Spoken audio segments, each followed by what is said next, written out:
Hello प्यारे बच्चों, Lakshman classes में आपका स्वागत है। हम लोग कक्षा 10 की विज्ञान पढ़ रहे हैं और अनसॉल्व पेपर लगा रहे हैं हम लोग, ठीक है।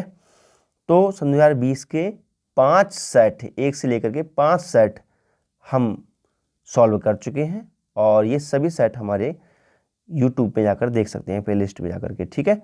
तो हम सब लोग केमिस्ट्री पढ़ रहे हैं। सबसे पहले केमिस्ट्री सॉल्व कर रहे हैं। जब केमिस्ट्री सॉल्व हो जाएगी फिर फिजिक्स बायोलॉजी हम स्टार्टिंग कर देंगे, ठीक है। तो हम केमिस्ट्री का भाग खंड खा सॉल्व करेंगे।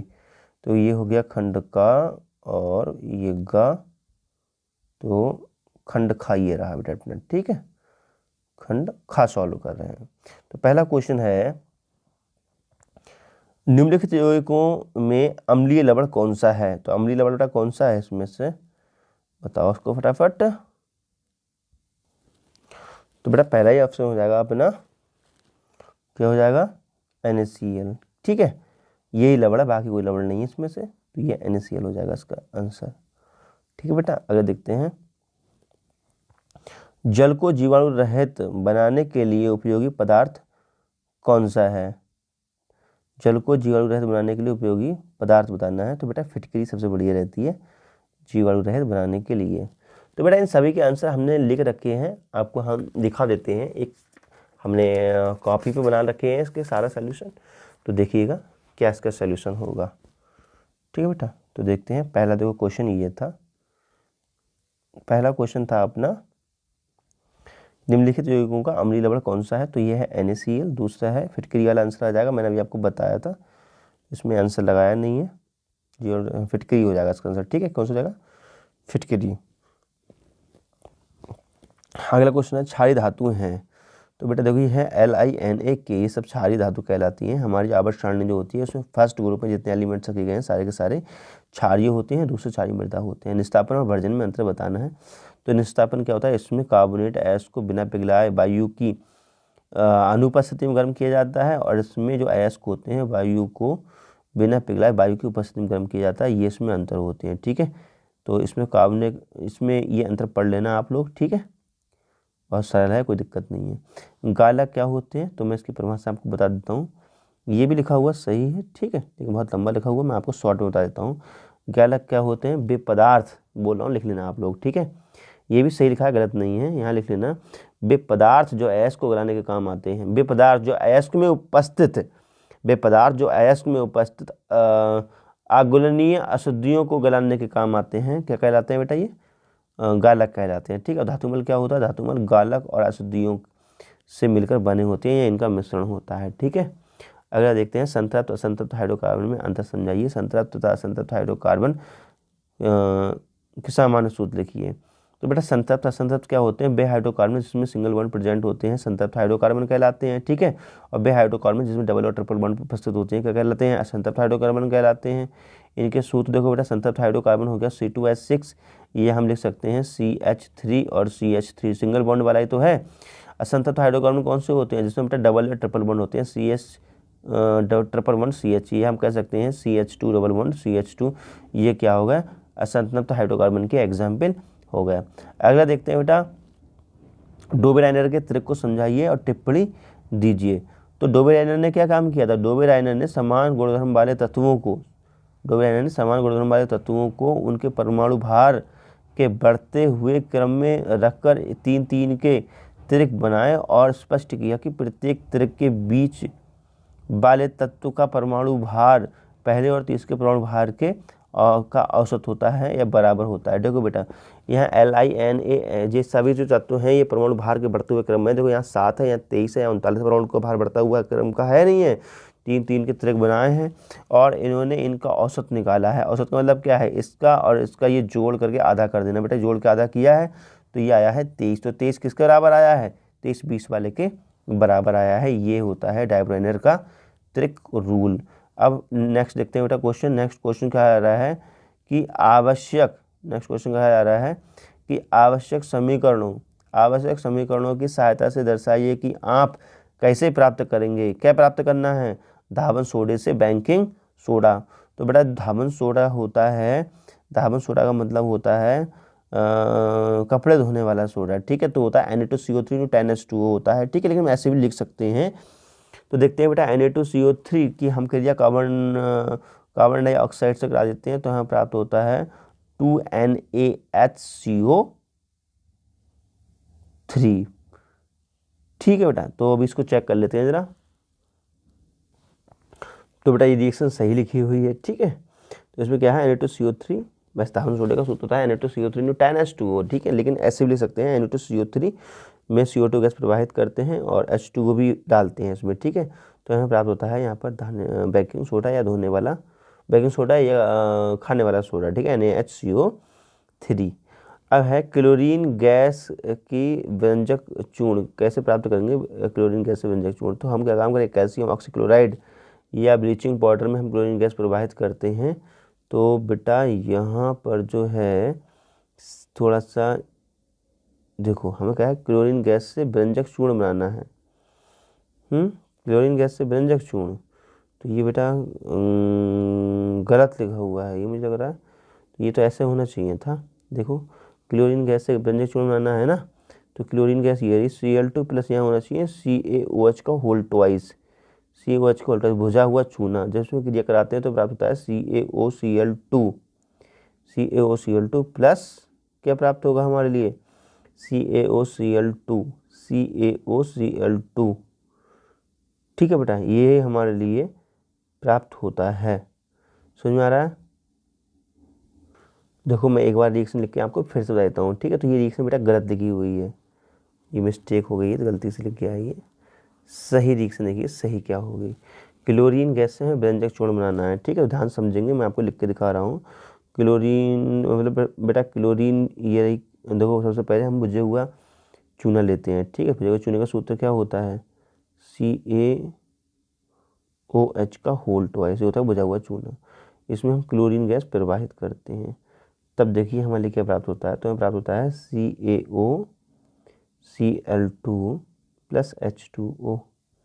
तो यहाँ पर ये है ब्लीचिंग पाउडर, क्या है, ब्लीचिंग पाउडर या व्यंजक चूर्ण, लिख लेना इसका नाम। ये रिएक्शन सही है, ठीक है बेटा। और ये ऊपर लिखी गई थी, ये गलत लिखी गई थी, ठीक है। ये रिएक्शन आप नोट कर लेना।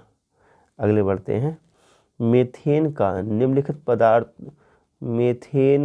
निम्नलिखित पदार्थों की अभिक्रिया को केवल समीकरण द्वारा लिखिए, ठीक है। तो मुझे लग रहा है ये क्वेश्चन थोड़ा गलत है, चेक कर लेते हैं।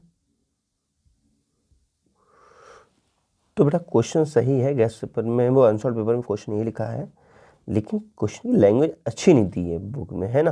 बताइए क्वेश्चन कैसे होना चाहिए। ऐसे होना चाहिए था कि मेथेन की निम्नलिखित पदार्थों के साथ अभिक्रिया लिखिए, ऐसा होता है। मेथेन की निम्नलिखित पदार्थों के साथ अभिक्रिया लिखिए, लेकिन पत्नी क्या लिखा है, मेथेन का निम्नलिखित पदार्थों की अभिक्रिया को केवल रासायनिक समीकरण दीजिए, ठीक है। तो कोई बात नहीं, फिलहाल मेथेन की हमें निम्नलिखित पदार्थों से अभिक्रिया करानी है।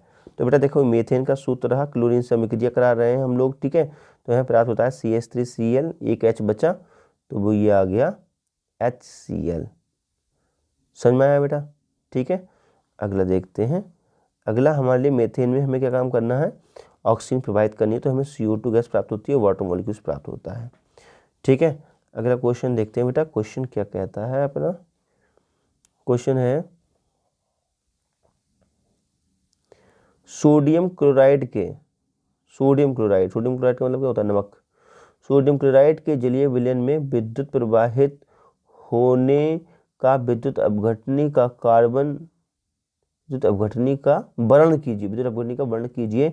इस प्रक्रिया में बने मुख्य उत्पाद लिखिए, ठीक है। रासायनिक अभिक्रिया का समीकरण भी लिखिए तथा उपयोग में लाए उपकरण का नामांकित चित्र भी बनाइए। तो बेटा ठीक है, ये चित्र रहा आपका, ठीक है, और ये पढ़ लेना, ठीक है। बहुत सरल है, कोई दिक्कत वाली बात नहीं है इसमें, इसको नोट कर लेना, ठीक है। अगला देखते हैं। निम्नलिखित में एक रासायनिक समीकरण का समीकरण लिखिए। निम्नलिखित में एक रासायनिक गुणधर्म का समीकरण लिखिए, ठीक है बेटा। समीकरण लिखनी है इसका। निम्नलिखित में एक रासायनिक गुणधर्म का समीकरण लिखिए। तो एथिल अल्कोहल का हमें रासायनिक समीकरण लिखना है, इससे गुणधर्म लिखना है, ठीक है। तो एथिल अल्कोहल की क्रिया हम सोडियम से करा रहे हैं, सोडियम एथॉक्साइड प्राप्त होता है, ये नोट कर लेना, इसका नाम भी लिख लेना, ठीक है। एसिटिक अम्ल है तो एसिटिक अम्ल की अभिक्रिया हम करा रहे हैं NaOH, तो यहाँ लिख लेना एथेनोइक एसिड, एसिटिक अम्ल, NaOH से क्रिया करा रहे हैं, तो बेटा हम सोडियम मेथॉक्साइड हमारे यहाँ पे हमारे लिए प्राप्त होता है CH3 CH2 COO Na plus H2O। Plaster of Paris का अर्थ कराते हैं बेटा, हम देखिए प्लास्टर ऑफ पेरिस को हम जल से क्रिया करा रहे हैं, तो हमारे प्राप्त हो रहा है यहाँ पे जिप्सम। फिर नाम लिख लेना सबके, ठीक है। अब देखो लिखते हैं निम्नलिखित पर समुचित टिप्पणी दीजिए। साबनीकरण पर, साबनीकरण क्या होती है बेटा, देखो बेटा ये अपना जो है ये है किसी वसा या तेल का सूत्र, जब इसकी क्रिया हम कराते हैं NaOH से, किससे कराते हैं बेटा अभी इसकी अभिक्रिया NaOH से, ठीक है। क्या लिखते हैं यहाँ पे बेटा प्लस का साइन लगेगा सभी में, ठीक है। ये भैया गलत कर दिया है, क्या करा जाए बेटा, देखो यहाँ पर ये कोई भी साइन नहीं है, ये भी कोई नहीं है और ये भी कोई साइन नहीं है, यहाँ पे प्लस लिखा जाता है, समझ में आ रहा है, यहाँ पे कुछ भी नहीं है ये। तो ये बेटा इतना हो गया, ये इतना, ये क्या हो गया, ये हो गया वसा या तेल का सूत्र प्लस NaOH NaOH NaOH 3 बार लिखना है, ठीक है। अब इसकी जब हम रिएक्शन कराते हैं तो हमें प्राप्त होता है, देखो क्या प्राप्त होता है C17H35 COO, ठीक है। देखो C17H35 फिर COO, उसके बाद बेटा ये Na भी तो निकला है, COO और Na, देखो फिर से देखो, चलो मैं आपको लिख के बताता हूँ, पूरी रिएक्शन बता रहा हूँ साबनीकरण की, ठीक है। ध्यान देना मेरी बातों पर, मैं पूरी रिएक्शन लिख के दिखा रहा हूँ आप लोगों के लिए, वो ही नोट करना आप। देखो वसा या तेल का सूत्र CH2 CH, देखो फिर समझ ले, दोबारा लिख देते हैं, थोड़ा गड़बड़ा गया था, CH2O, ठीक है, CO C17H35 CHO CO C17H35 CH2O CO C17H35 की क्रिया हम कर रहे हैं NaOH से, NaOH NaOH NaOH, ठीक है। तो अब बेटा यहाँ से देखो, यहाँ से क्या प्राप्त होता है, यहाँ से इतना मटेरियल निकल जाता है, इतना मटेरियल निकल जाता है, ठीक है। तो हमें प्राप्त होता है ये साबुन, देखो C17H35 C17H35, ठीक है। फिर क्या होता है COO और ये Na, C17H35, ठीक है। ऊपर लिख देता हूँ, यहाँ लिख देता हूँ, देखो बेटा ये यहाँ लिख लेता हूँ नीचे, ये हटाओ, यहाँ लिख दो C17H35 COO Na, ये हो गया साबुन का सूत्र, प्लस बचा क्या CH2 CHO, तो ये बचा बेटा देखो CH2 CH और OH, इसको बोलते हैं ग्लिसरीन या ग्लिसरॉल। ये हो गया साबुन, ये हो गया ग्लिसरॉल या ग्लिसरीन, ठीक है। तो ये हो गया साबनीकरण की अभिक्रिया, ठीक है। तो बेटा नोट कर लेना, ठीक है। तो अगला देखते हैं, लिखा है योग अभिक्रिया लिखिए, योगात्मक अभिक्रिया लिखिए। जब 2 या 2 से अधिक तत्व मिलकर केवल एक ही उत्पाद बनाते हैं तो इस प्रकार की अभिक्रिया को हम क्या कहते हैं बेटा, तो इस प्रकार की अभिक्रिया को क्या कहते हैं, योगात्मक अभिक्रिया कहते हैं। जैसे C+O2 एरो CO2 और CaO, तो ये हो गया बुझा हुआ चूना प्राप्त हो रहा है, ये हो गया योगात्मक अभिक्रिया, ठीक है। अब अगला है बेटा किस सजातीय श्रेणी से आप क्या समझते हैं, सक्रियता श्रेणी क्या समझते हैं। जब समान क्रियात्मक समूह वाले तत्वों को प्रमाणभार के बढ़ते हुए क्रम में रखा जाता है तब जो श्रेणी प्राप्त होती है इसे हम सक्रियता श्रेणी सजातीय श्रेणी कहते हैं। सक्रियता श्रेणी नहीं बेटा, सजातीय श्रेणी कहते हैं, धोखे से निकल गया था, ठीक है। उपयोग क्या है वो लिखे हैं, आप इसको नोट कर लेना। इस प्रकार हमारे चैप्टर ये अनसॉल्व पेपर एंड होता है। अब नेक्स्ट जो हमारा पेपर है वो हम देखेंगे नेक्स्ट वीडियो में। तब तक नमस्कार, जय Hind, Vande Mataram, okay, thank you.